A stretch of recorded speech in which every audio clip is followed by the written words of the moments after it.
Good afternoon, everyone. Abi it's afternoon, abi evening. Just a few minutes ago, let's say Okurata in Supergate, people started running. So as people were running, like just people were running, and then a few minutes later, there were gunshots could be heard.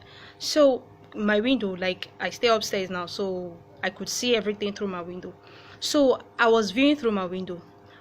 Next thing we saw were security operatives. So I felt maybe there were unknown gunmen deep down inside Okurata whom they were actually trying to fight or whatever like that.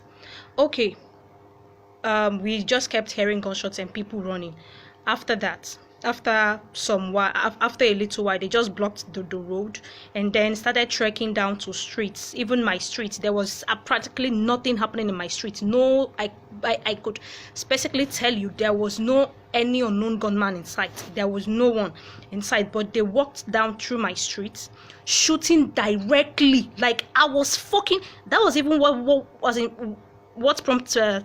Made me to take pictures of the men shooting, because they were practically shooting directly at people running. They weren't even shooting up. Let me say, you want to scare people to run, you shoot up. You don't shoot at people directly. But these men were directly shooting at people, which made me to take picture. And then when one of them saw me taking picture, he pointed gun at my window and was like, "You the video in my mind, they crazy." Something that I now had to hide.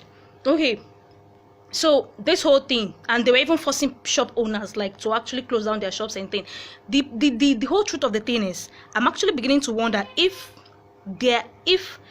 this unrest that go on in this state if it's actually caused by unknown gunmen, which people claim, or actually by security operatives. Because I don't really, if this thing happened in the night, everyone would have said it was gunshots between unknown gunmen and the security operative, but because it happened in the daytime, you could clearly see these were just security men shooting guns, like just causing unrest for no just cause.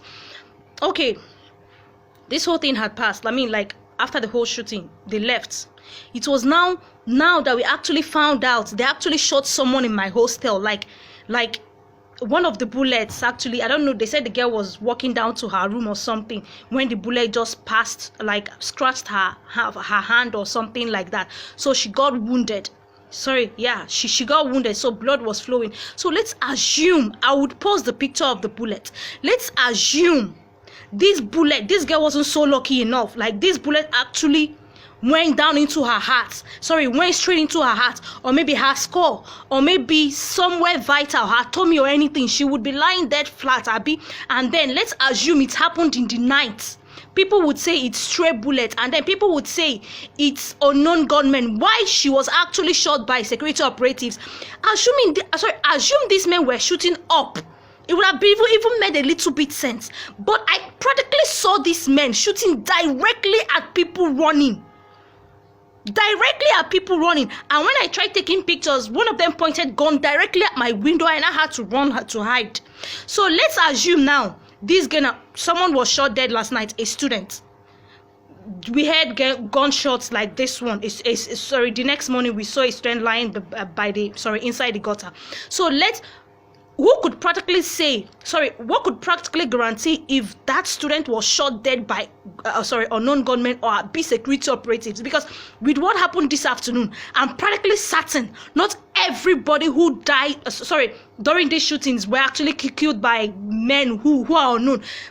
Some of them are practically intentionally shot dead by our security operatives. Just Amamo, I don't know, but the governor should actually do something about this. He should practically call these animals to order. So if this girl this afternoon wasn't lucky, she would have been pronounced dead. Like she would have been someone who's actually dead by now, Abby. She's been rushed down to the hospital. A girl in her hostel trying to walk down into her room, trying to unlock her door to go into her room, and then a stray bullet scratched her hand, and then that